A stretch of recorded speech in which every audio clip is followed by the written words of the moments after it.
Hello student, इला classes में आप सभी का स्वागत है। मैं सारिका वर्मा आज प्रेजेंट कर रही हूँ आपके सामने ब्लड ग्रुप अर्थात रक्त समूह। ब्लड आप पढ़ रहे थे, ब्लड कंप्लीट हो गया था, ब्लड और ब्लड के प्रकार। अब उसके बाद हम पढ़ेंगे ब्लड ग्रुप यानी कि रक्त समूह। तो देखिए, रक्त समूह जो है, ब्लड ग्रुप जो है, इसकी खोज किसने की थी? तो किसने की थी? सन 1900 में कार्ल लैंडस्टीनर ने की थी। कितने रक्त समूह? केवल ए, बी और ओ, ठीक है ना।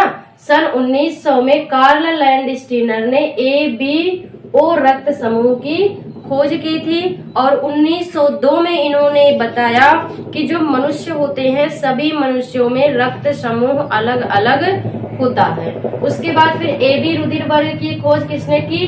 डी कैस्टिलो और स्टर्ली ने मिलकर के किसकी खोज की? ए बी रुधिर वर्ग की खोज की, ठीक है। उसके बाद जो है कार्ल लैंडस्टीनर ने बताया कि रक्त वर्ग जो होते हैं, रक्त समूह जो होते हैं, कितने प्रकार के होते हैं? 4 प्रकार के होते हैं। ए रक्त समूह, बी रक्त समूह, ए बी रक्त समूह और ओ रक्त समूह। यानी कि रक्त समूह जो है, ब्लड ग्रुप जो है, ये कितने प्रकार के? 4 प्रकार के होते हैं। A blood group, B blood group, A B blood group और ओ ब्लड ग्रुप, ठीक है। और ये जो ब्लड ग्रुप है, इनका निर्धारण किसके द्वारा किया जाता है? तो इनका निर्धारण यानी कि अलग अलग ब्लड ग्रुप का निर्धारण जो है, उसमें उपस्थित एंटीजन के माध्यम से किया जाता है। किसके माध्यम से? एंटीजन माध्यम से। यानी कि जिस ब्लड ग्रुप में जो एंटीजन पाया जाता है वही उसका क्या होता है? ब्लड ग्रुप होता है, ठीक है ना। जिसमें जो एंटीजन होगा वही ब्लड ग्रुप होगा। तो हम कह सकते हैं कि ब्लड ग्रुप जो है, इसका निर्धारण हम किसके द्वारा? ब्लड में उपस्थित एंटीजन के माध्यम से करते हैं, एंटीजन के द्वारा करते हैं। एंटीजन क्या है? एक प्रकार की प्रोटीन होती है, ठीक है। तो देखिए, हमने यहाँ पे लिखा हुआ है कि किसमें एंटीजन कौन कौन से पाए जाते हैं और कौन कौन से एंटीबॉडी। तो यहाँ ब्लड ग्रुप लिखा हुआ है, रक्त समूह लिखा हुआ है। तो देखिए, रक्त समूह जो है, ए रक्त समूह में, ए ब्लड ग्रुप में कौन सा एंटीजन पाया जाता है? ए एंटीजन पाया जाता है। और एंटीबॉडी जो होती है उसी की अपोजिट होती है। यानी कि एंटीजन और एंटीबॉडी ये कभी जो है सेम नहीं होते हैं। जिस ब्लड ग्रुप में ए एंटीजन होगा उसमें ए एंटीबॉडी नहीं पाई जाती। उसमें कौन सी एंटीबॉडी पाई जाएगी? बी एंटीबॉडी पाई जाती है। तो देखिए, यहाँ पे हमने लिखा है ए ब्लड ग्रुप जो है उसमें कौन सा एंटीजन पाया जाता है?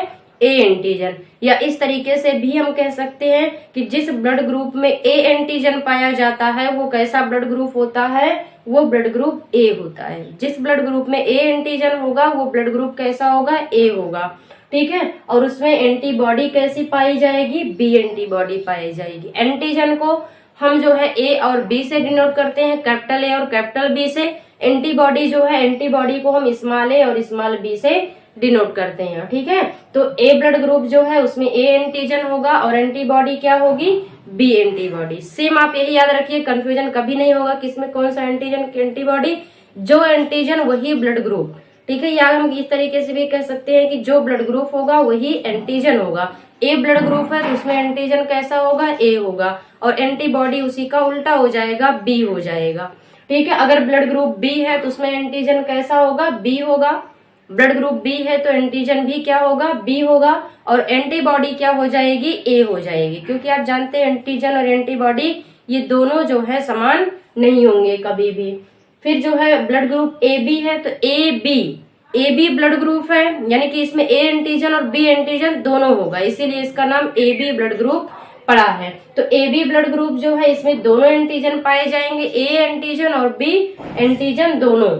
ए और बी दोनों एंटीजन इसमें पाए जाते हैं, ए और बी दोनों, ठीक है ना। इसमें दोनों एंटीजन पाए जाएंगे और एंटीबॉडी कोई भी नहीं होगी। अगर देखिए कोई भी एंटीबॉडी होती, अगर ए एंटीबॉडी हो जाएगा तब भी ए समान हो जाएंगे, बी एंटीबॉडी होगा तब भी बी और बी समान हो जाएंगे। इसलिए ए बी ब्लड ग्रुप जो है, ए बी ब्लड ग्रुप में कोई भी एंटीबॉडी नहीं पाई जाती। ए बी ब्लड ग्रुप में ए और बी दोनों एंटीजन पाए जाते हैं, इसीलिए। फिर उसके बाद ब्लड ग्रुप ओ है तो ओ ब्लड ग्रुप जो है इसमें कोई भी एंटीजन नहीं होता और एंटीबॉडी इसमें दोनों पाए जाते हैं, ए और बी। क्योंकि यहाँ पे कोई एंटीजन नहीं है तो कोई एंटीजन और एंटीबॉडी जो है ये सेम नहीं होंगे। इसलिए जो ओ ब्लड ग्रुप है, ठीक है ना, इसमें कोई भी एंटीजन नहीं पाया जाता, इसे हम कहते हैं, इसमें एंटीबॉडी पाई जाती है ए और बी। तो जिसमें ए एंटीजन वो ब्लड ग्रुप ए होगा, जिसमें बी एंटीजन वो ब्लड ग्रुप बी होगा, जिसमें ए और बी दोनों एंटीजन उपस्थित होंगे वो ब्लड ग्रुप ए बी होगा, और जिसमें कोई भी एंटीजन नहीं पाया जाता वो ब्लड ग्रुप कैसा होगा, ओ होगा। ठीक है। और ब्लड ग्रुप जो है जिसमें एंटीजन जो होगा उसका अपोजिट एंटीबॉडी, यानी कि ए ब्लड ग्रुप अगर है तो उसमें एंटीबॉडी बी होगी, और अगर बी ब्लड ग्रुप है तो उसमें एंटीबॉडी ए होगी। ए बी ब्लड ग्रुप है तो उसमें कोई भी एंटीबॉडी नहीं होगा। ओ ब्लड ग्रुप है तो उसमें ए और बी दोनों एंटीबॉडी पाए जाते हैं। ठीक है, ये था ब्लड ग्रुप आपका। ठीक है, अब इसके बाद आता है, जैसे आपने सुना होगा, कहते हैं कि ए प्लस बी प्लस, ठीक है ना, ए पॉजिटिव बी निगेटिव, ठीक है, O positive O negative, A B positive A B negative. इस प्रकार से आपने सुना होगा कि ब्लड जो है किसी का ओ पॉजिटिव होता है तो किसी का ओ नेगेटिव होता है, और किसी का ए पॉजिटिव होता है तो किसी का ए नेगेटिव होता है, किसी का ब्लड ग्रुप बी पॉजिटिव होता है तो किसी का बी निगेटिव होता है। इस प्रकार से आपने सुना होगा। तो ये निगेटिव और पॉजिटिव का मतलब क्या होता है, तो आपने देखा कि ब्लड में क्या पाई जाती है, एक तो एंटीजन और एंटीबॉडी पाए जाते हैं, ये क्या है, एक प्रकार के प्रोटीन होते हैं। उसी प्रकार से एक और प्रोटीन पाई जाती है जिसे हम कहते हैं RH फैक्टर। ये RH फैक्टर क्या है, ये जो है एक प्रकार की प्रोटीन है। कैसी प्रोटीन है, एंटी ग्लूटिनो प्रोटीन है। RH फैक्टर जो है ये एक प्रकार की एंटी ग्लूटिनो प्रोटीन है, और इसकी खोज किसने की थी, तो इसकी खोज भी कार्ल लैंडस्टीनर ने की थी। कार्ल लैंडस्टीनर और बीनर ने नामक वैज्ञानिक ने, यानी कि कार्ल लैंडस्टीनर और बीनर नामक वैज्ञानिक ने मिल करके RH फैक्टर की खोज की थी। और ये RH फैक्टर की खोज जो है किसमें हुई थी, रहीसस नामक मंकी में हुई थी, रहीसस नामक बंदर में हुआ था।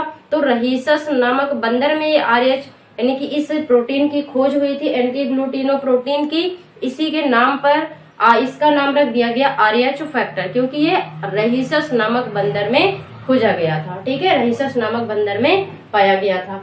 ठीक है, और ये जो है RH फैक्टर, यही RH फैक्टर पॉजिटिव और नेगेटिव को निर्धारित करता है। RH फैक्टर से ही ये निर्धारित होता है कि ब्लड ग्रुप पॉजिटिव है या निगेटिव है। तो देखिए, जिसमें जो है जिन ब्लड ग्रुप में या जिस ब्लड ग्रुप में RH फैक्टर उपस्थित होगा, जिस ब्लड ग्रुप में RH फैक्टर उपस्थित होता है वो ब्लड ग्रुप कैसा होगा, पॉजिटिव होगा, RH पॉजिटिव होगा। और जिस ब्लड ग्रुप में RH फैक्टर नहीं उपस्थित होता, RH फैक्टर अब्सेंट होता है, अनुपस्थित होता है, वो ब्लड ग्रुप कैसा होता है, RH माइनस होता है। जैसे मान लीजिए किसी का ब्लड ग्रुप A है और उसमें RH, उस ब्लड में RH फैक्टर भी उपस्थित है, तो ब्लड ग्रुप कैसा होगा, उसका A प्लस होगा। और मान लीजिए किसी का ब्लड ग्रुप O माइनस है, इसका मतलब किसी का ब्लड ग्रुप O है और उसमें RH फैक्टर उपस्थित नहीं है, तो ब्लड ग्रुप कैसा होगा, O माइनस होगा। यानी कि जिस ब्लड ग्रुप में RH फैक्टर उपस्थित होगा वो प्लस होगा, और जिस ब्लड ग्रुप में RH फैक्टर नहीं होगा वो कैसा होगा, माइनस होगा, निगेटिव होगा। ठीक है, ये था RH फैक्टर।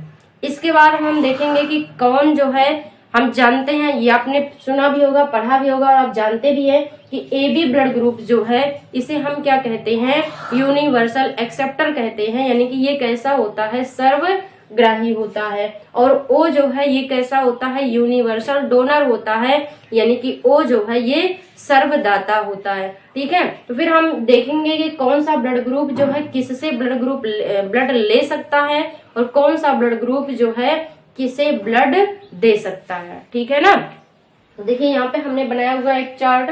देखिए यहाँ पे हमने लिखा ब्लड ग्रुप, ठीक है, उसके बाद एक कॉलम में हमने लिखा है कि दे सकते हैं, यानी कि ये ब्लड ग्रुप जो है कौन से ब्लड ग्रुप वाले, यानी कि कौन से ब्लड ग्रुप जो है किसको दे सकते हैं, किस ब्लड ग्रुप वाले व्यक्ति को ब्लड दे सकते हैं। और यहाँ हमने लिखा है ले सकते हैं, यानी कि ये ब्लड ग्रुप, यानी कि कौन से ब्लड ग्रुप के व्यक्ति जो है किस ब्लड ग्रुप के व्यक्ति से ब्लड ले सकते हैं। ठीक है, तो देखिए इसको आप ध्यान से समझेंगे। ठीक है, ज्यादा कुछ नहीं है, अगर आपको समझ में आ जाएगा तो कोई प्रॉब्लम नहीं होगी, याद हो जाएगा आपको। देखिए यहाँ पे रक्त समूह हमने पहला लिखा है A माइनस।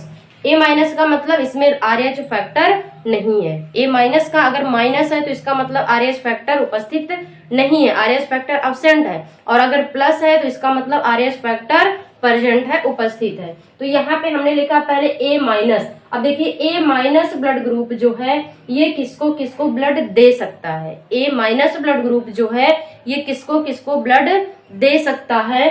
तो ये केवल जो है ए माइनस को यानी कि अपने को दे सकता है, और बाकी ए बी जो है ये तो सर्वग्राही है ही। तो ए बी जो है ए माइनस को, ए बी माइनस को ये ब्लड दे सकता है।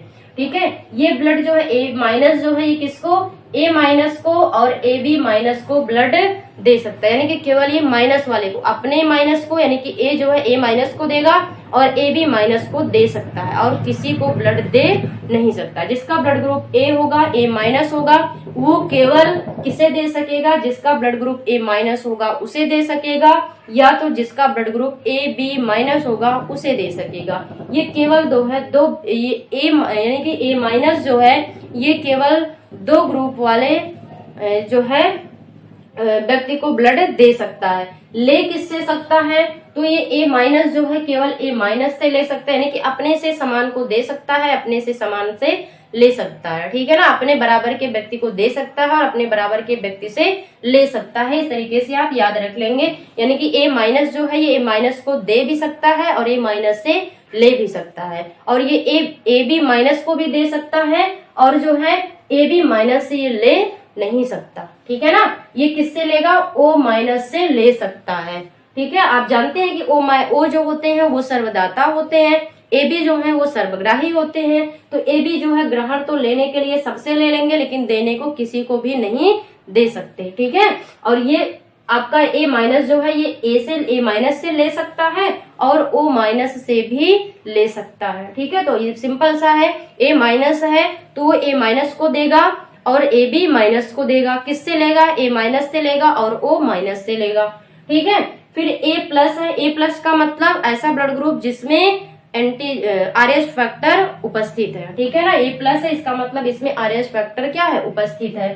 तो ए प्लस जो है ये केवल ए प्लस को दे सकता है ब्लड, और ए बी प्लस को दे सकता है। ये केवल जो है ए प्लस और ए बी प्लस को ब्लड दे सकता है। यानी कि ब्लड ग्रुप ए प्लस वाला व्यक्ति जो है केवल ब्लड ग्रुप ए प्लस और ए बी प्लस वाले व्यक्ति को ब्लड दे सकता है। ले किससे सकता है, तो ए प्लस माइनस दोनों से ले सकता है। ठीक है, यानी कि दोनों से, चाहे प्लस हो चाहे माइनस हो, दोनों से लेगा। लेने के लिए 4 लोग से ले सकता है, जिसका ब्लड ग्रुप ए माइनस होगा उनसे भी, जिनका ब्लड ग्रुप ए प्लस होगा उनसे भी, जिनका ब्लड ग्रुप ओ माइनस होगा उनसे भी, और जिनका ब्लड ग्रुप ओ प्लस होगा उनसे भी। यानी कि ये जो है ए से, चाहे वो प्लस का हो या माइनस का हो, दोनों से ले सकता है। ओ जो है ओ से भी, चाहे वो प्लस का हो या माइनस का हो, दोनों से ले सकता है। ए प्लस जो है, ए माइनस जो है केवल माइनस वाले से लेता है। ठीक है, माइनस ए और माइनस ओ वाले से लेता है, लेकिन ए प्लस जो है ये ए प्लस माइनस दोनों से ले सकता है, ओ प्लस माइनस दोनों से ले सकता है। उसी प्रकार से बी भी आपका ए की तरह से सेम होगा। ठीक है ना, बी जो है ये केवल किसको दे सकता है, बी माइनस को दे सकता है और ए बी माइनस को दे सकता है। लेने के लिए भी बी माइनस से लेगा और ओ माइनस से लेगा। बी प्लस जो है ये किसको दे सकता है, बी प्लस को दे सकता है और ए बी प्लस को दे सकता है। लेने के लिए ये बी प्लस माइनस, यानी कि वो बी प्लस हो उनसे भी ले सकता है, बी माइनस हो उनसे भी ले सकता है, ओ प्लस हो उनसे भी ले सकता है, ओ माइनस हो उनसे भी ले सकता है। ए बी माइनस, अब देखिए ए बी माइनस जो है ये केवल किसे दे सकता है, ए बी माइनस को दे सकता है। ठीक है ना, ये किसी को नहीं दे सकता ब्लड, केवल अपने बराबर को दे सकता है। यानी कि ए बी माइनस जो है ये केवल ए बी माइनस वाले A B minus blood group वाले व्यक्ति को ब्लड दे सकता है। लेने के लिए तो ये माइनस वाले जितने भी हैं सबसे ले सकता है, लेकिन केवल माइनस वाले से। माइनस है, अगर ए बी माइनस है तो वो ए बी माइनस से ले सकता है, ए माइनस से ले सकता है, बी माइनस से ले सकता है और ओ माइनस से ले सकता है। यानी कि ए बी माइनस जो है ये देने के लिए केवल ए बी माइनस को देगा और लेने के लिए सभी माइनस वाले से ले सकता है। चारों ब्लड ग्रुप के जो माइनस होंगे माइनस वाले से ये ले सकता है। अब देखिए ए बी प्लस जो है ये देने के लिए तो देगा केवल ए बी प्लस को, लेने के लिए वो कोई भी चारों ब्लड ग्रुप के, चाहे वो माइनस हो चाहे प्लस हो, किसी से भी ले सकता है। ठीक है, तो ए बी जो है आप कहते हैं कि ए बी क्या है, सर्वग्राही होता है। ठीक है ना। ए बी क्या होता है, सर्वग्राही होता है। अगर आपसे पूछ लिया जाए कि ए बी प्लस सर्वग्राही होता है या ए बी माइनस सर्वग्राही होता है, तो आप याद रखिएगा ए बी माइनस जो है वो सर्वग्राही नहीं होता, बल्कि ए बी प्लस जो है वो क्या होता है, सर्वग्राही होता। आप यहाँ देख रहे हैं ए बी माइनस जो है केवल माइनस वाले से ले सकता, लेगा तो चारों ब्लड ग्रुप वाले व्यक्ति से, लेकिन केवल माइनस वाले से, यानी कि जिनमें आर एच फैक्टर उपस्थित नहीं होगा। ए बी जो है ये किससे आप देख रहे हैं कि चाहे वो प्लस का हो या माइनस का हो, दोनों से ले सकता है। ठीक है, A B plus minus, O plus minus, A plus minus, B plus minus, यानी कि ए बी प्लस हो या माइनस हो, बी प्लस हो या माइनस हो, ए प्लस हो या माइनस हो, ओ प्लस हो या माइनस हो, सभी ब्लड ग्रुप वाले व्यक्ति से ब्लड ये ले सकता है। कौन, ए बी।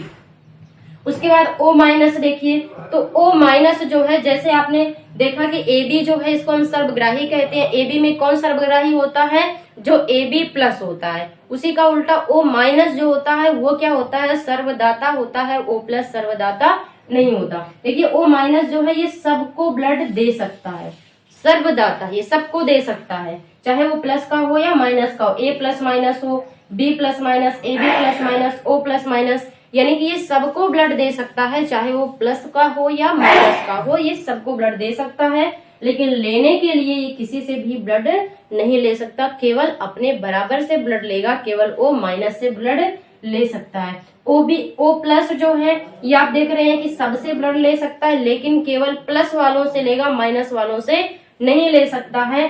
ए प्लस से ब्लड ले सकता है, बी प्लस से ले सकता, बी प्लस को दे सकता है, उल्टा हो गया, बोल दिया हमने।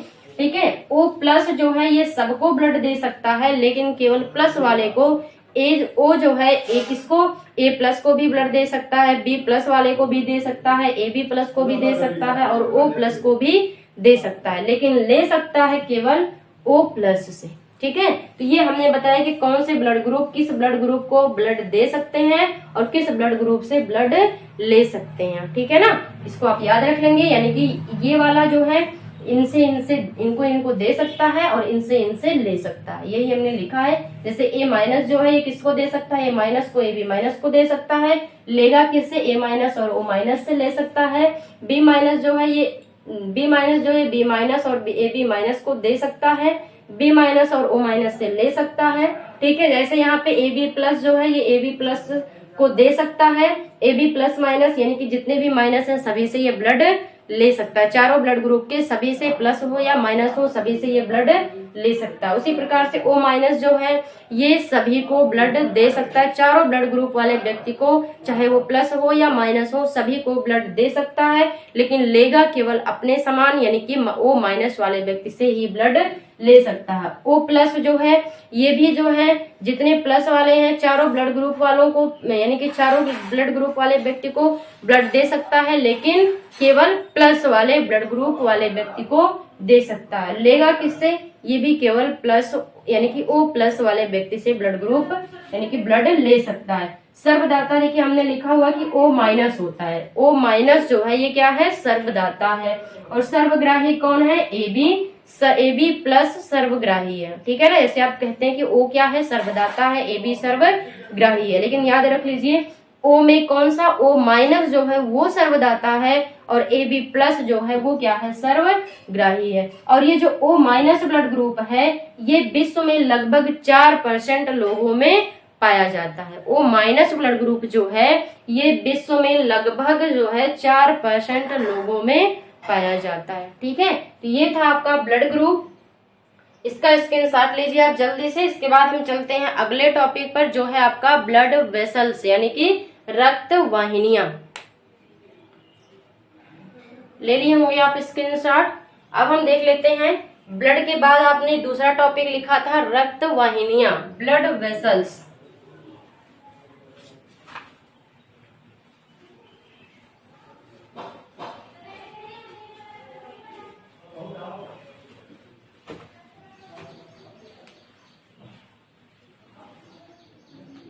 अब दूसरा जो है वो है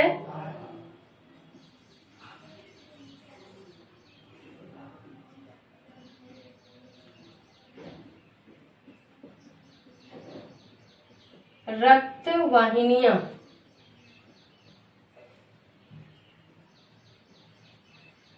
ब्लड वेसल्स।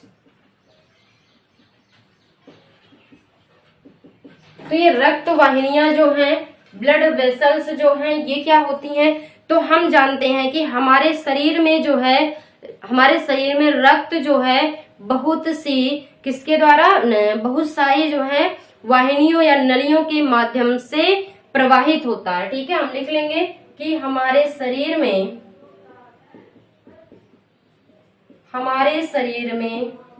रक्त बहुत सारे नलियों के माध्यम से क्या होता है, प्रवाहित होता है। इन नलियों को क्या कहते हैं? इन नलियों को हम रक्त वाहिनी कहते हैं, रक्त वाहिनी कहते हैं। ये कितने प्रकार की होती हैं, या हम ऐसे लिख लेंगे, जो 3 प्रकार की होती हैं। कितने प्रकार की होती हैं? 3 प्रकार की होती हैं। कौन कौन सी? पहला तो है वो है धमनी, जिसे हम आर्टरी कहते हैं। ठीक है ना। और दूसरा जो है वो है सिरा, जिसे हम वेन कहते हैं। और तीसरा जो है वो है केशिकाएं।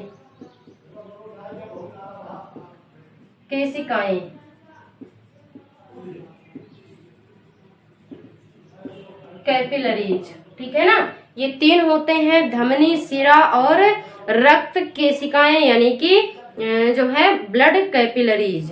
ठीक है, तो हम एक एक करके देखते हैं। धमनी और सिरा पहले देख लेते हैं, उसके बाद हम केशिका, या पहले हम केशिका ही देख लेते हैं कि केशिका जो है ये क्या है। तो केशिका जो है, इसमें हम लिख लेंगे ये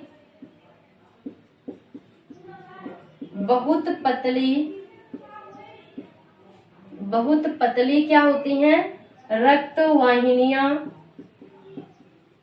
ये बहुत पतली रक्त वाहिनियां होती हैं, जो धमनी और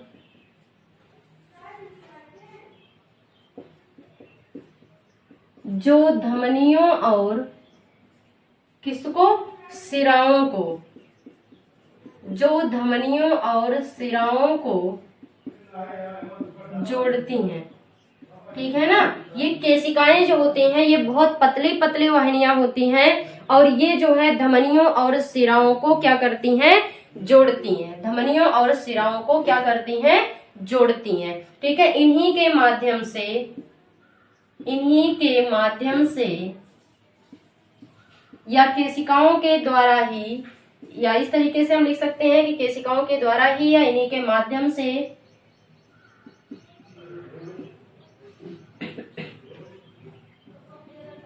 ब्लड जो है या रक्त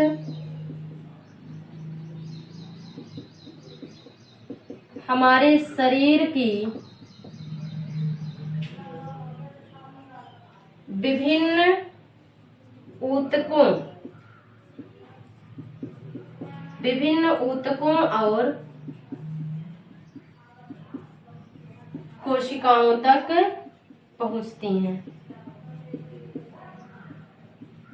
इन्हीं के माध्यम से, यानी कि जो केशिकाएं होती हैं ये बहुत पतली पतली वाहिनियां होती हैं, और ये जो है धमनियों और शिराओं को क्या करती हैं, जोड़ने का कार्य करती हैं। और इन्हीं केशिकाओं के माध्यम से ही ब्लड जो है हमारे शरीर के विभिन्न ऊतकों और कोशिकाओं में प्रवेश करता है, विभिन्न ऊतकों और कोशिकाओं तक पहुंचता है। ठीक है, ये केशिकाएं हैं। उसके बाद धमनी और शिरा, इसको हम देखते हैं। ठीक है, इसका आप स्क्रीनशॉट ले लीजिए, फिर हम धमनी और शिरा देखते हैं।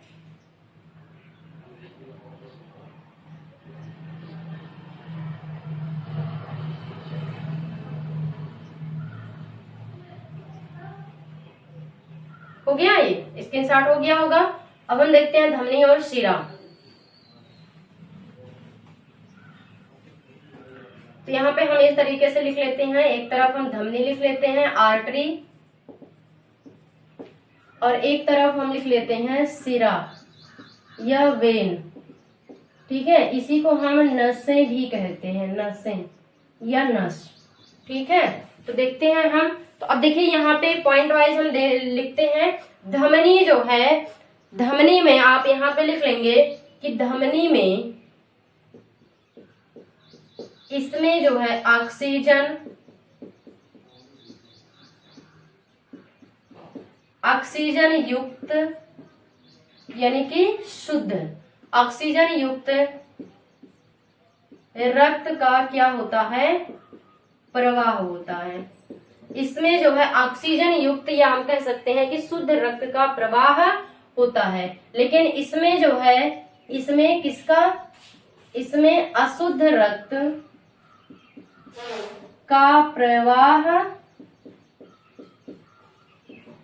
होता है। ठीक है, और इसमें हम दूसरा पॉइंट लिख लेंगे। ठीक है ना, धमनी जो है इसमें शुद्ध रक्त का प्रवाह होता है, केवल एक अपवाद है उसको छोड़ करके। कौन से, केवल, इसमें हम लिख भी सकते हैं प्रवाह होता है। आगे हम लिख लेंगे केवल फुफ्फुस, जिसको हम पल्मोनरी कहते हैं, फुफ्फुस धमनी को छोड़कर, इसमें केवल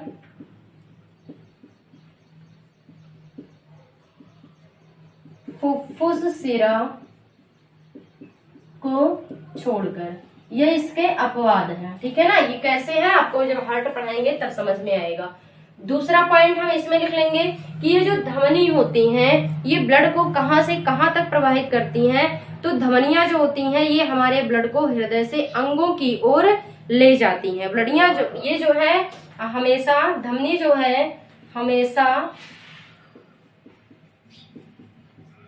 रुधिर को हृदय से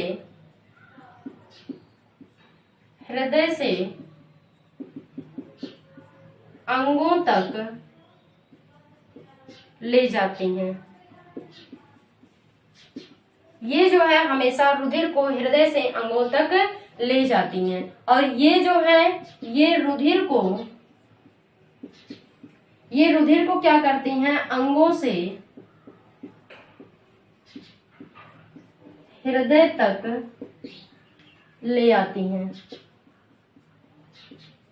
ठीक है ना, ये रुधिर को अंगों से हृदय तक ले आती हैं। और ये क्या करती हैं, ये रुधिर को हृदय से अंगों तक ले जाती हैं। ठीक है, उसके बाद हम अगला पॉइंट लिख लेंगे, ये धमनियां जो होती हैं ये अंदर से जो है, ये जो है अंदर से सिराओं की अपेक्षा,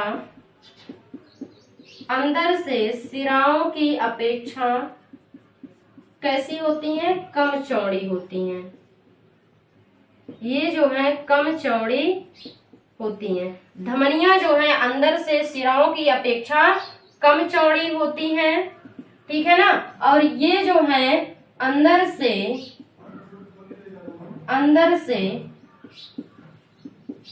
किसकी अपेक्षा, धमनियों की अपेक्षा अधिक चौड़ी होती हैं। ठीक है ना, ये अंदर से जो है धमनियों की अपेक्षा कैसी होती हैं, अधिक चौड़ी होती हैं। ठीक है, और अगला हम लिख लेंगे चौथा पॉइंट कि इसमें जो है धमनियों में जो वाल्व होते हैं, धमनियों में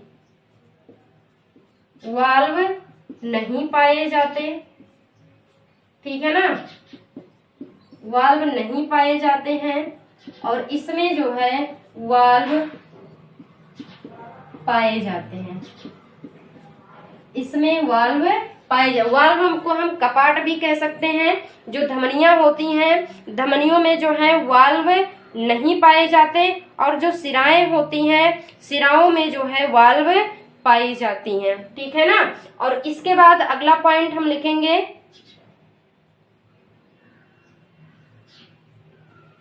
पांचवा पॉइंट, ये धमनियां जो होती हैं, धमनियों की दीवारें मांसपेशीय युक्त मोटी होती हैं। इनकी दीवारें जो हैं ये मांसपेशी युक्त होती हैं और मोटी होती हैं। इनकी दीवारें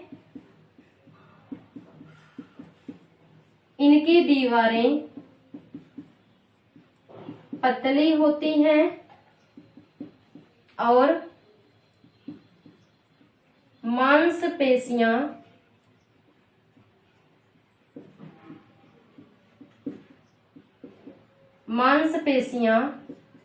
नहीं पाई जाती। ठीक है ना। जो धमनियां होती हैं, धमनियों की दीवारें जो होती हैं वो मांसपेशी युक्त होती हैं और कैसी होती हैं? मोटी होती हैं। शिराएं जो होती हैं इनकी दीवारें कैसी होती हैं? पतली होती हैं और इनमें जो है मांसपेशियां नहीं पाई जाती हैं। ठीक है ना। ये जो है अगला हम लिख लेंगे, धमनियां जो होती हैं इनका रंग कैसा होता है? तो ये जो है गुलाबी या लाल रंग की होती हैं। ये जो है गुलाबी या लाल रंग की होती हैं और ये जो है हम कहेंगे कि नीले, या हम कह सकते हैं कि हल्के नीले रंग की होती हैं। ये गुलाबी रंग की होती हैं और ये कैसी होती हैं? ये हल्के नीले रंग की, या हम कह सकते हैं बैगनी रंग की होती हैं। और ये जो है अगला पॉइंट हम लिख लेंगे कि धमनियां जो हैं इनमें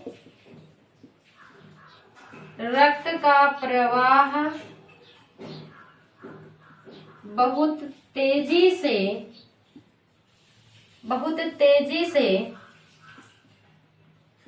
अधिक दबाव के साथ होता है। ठीक है। इसमें जो रक्त का प्रवाह है वो कैसा होता है? वो बहुत तेजी से होता है और जो है बहुत कह सकते हैं कि अधिक दबाव के साथ होता है। इसमें जो है रक्त का प्रवाह या रक्त का संचार धीरे धीरे होता है और कम दबाव के साथ होता है। ठीक है। इतना बहुत है आपका धमनी और शिरा। ठीक है। हमने क्या क्या बताया कि जो धमनियां होती हैं धमनियों में कैसे रक्त का प्रवाह होता है? ऑक्सीजन युक्त, या हम कह सकते हैं प्योर ब्लड या शुद्ध रक्त का प्रवाह होता है केवल फुफ्फुस धमनी को छोड़कर। फुफ्फुस धमनी जो होती है उसमें अशुद्ध रक्त का प्रवाह होता है। उसके बाद शिरा जो है इसमें अशुद्ध रक्त का प्रवाह होता है केवल फुफ्फुस शिरा को छोड़कर। फुफ्फुस शिरा जो है ये अपवाद है, इसमें शुद्ध रक्त का प्रवाह होता है। उसके बाद दूसरा जो है हमेशा रुधिर, धमनी जो है धमनी हमेशा रुधिर को हृदय से अंगों तक ले जाती है और शिराएं जो है ये हमेशा रुधिर को अंगों से हृदय तक ले आती है। फिर जो है तीसरा हमने लिखा कि अंदर से धमनियां जो होती हैं अंदर से शिराओं की अपेक्षा कम चौड़ी होती है और शिराएं जो हैं वो अंदर से धमनियों की अपेक्षा अधिक चौड़ी होती हैं। धमनियां जो होती हैं इसमें वाल्व नहीं पाए जाते हैं और शिराएं जो होती हैं इसमें वाल्व पाए जाते हैं।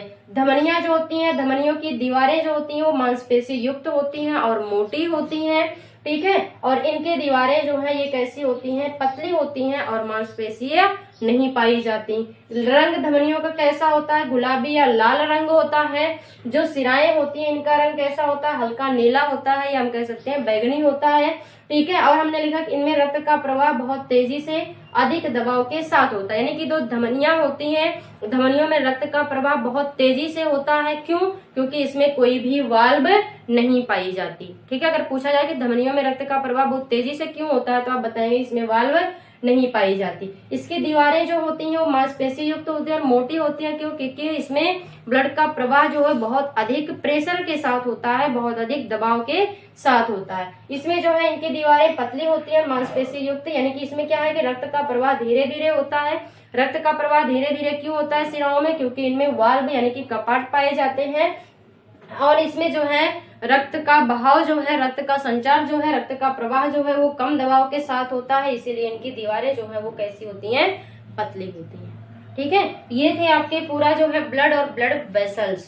ठीक है, ब्लड पढ़ा आपने, ब्लड ग्रुप पढ़ा, ब्लड के प्रकार पढ़ा, ब्लड ग्रुप पढ़ा, और आपने क्या पढ़ा, ब्लड वेसल्स पढ़ा, रक्त वाहिनियां पढ़ा। ठीक है, तो ये जो है स्क्रीनशॉट ले लीजिए और नोट कर लीजिएगा। तो उम्मीद है कि आपको ये समझ में आ गया होगा अच्छे से, ब्लड क्या है, ब्लड के प्रकार क्या है, ब्लड ग्रुप क्या होता है, फिर ब्लड जो है वेसल्स क्या होती हैं, कितने प्रकार की होती हैं। ठीक है, तो वीडियो को आप लाइक करें, शेयर करें, और जो लोग चैनल को सब्सक्राइब ना किए हो वही चैनल को सब्सक्राइब कर लें। Thank you.